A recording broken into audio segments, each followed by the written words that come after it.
Jumping forward, maybe even 3 to 5 years, what do you think the best companies will be doing differently when it comes to managing talent and building strong teams? I think from a building strong teams perspective, I think the design of jobs will be different.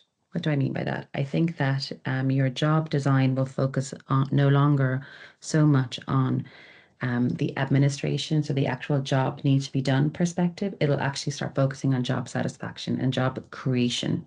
So what do you actually do for, because I mean, we're going through, I suppose, the whatever revolution we're at this stage from a job perspective. So now let's start looking at actual job design. So if we look at, okay, if we take out all the repetitive admin tasks from a day-to-day perspective, what's left? So the HR perspective, from a HR perspective, they no longer have to sift through 2,000 applications from a recruitment perspective.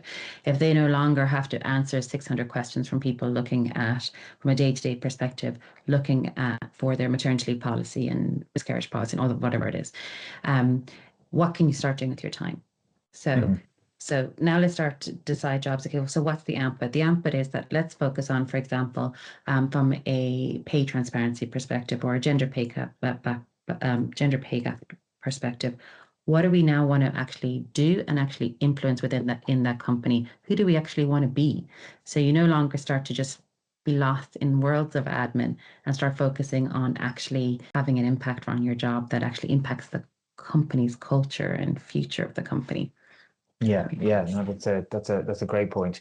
And if you were advising maybe a founder today, what's the one thing that they should prioritize when it comes to people and culture? I suppose for me, so we went through a round of investment in 2022, 23.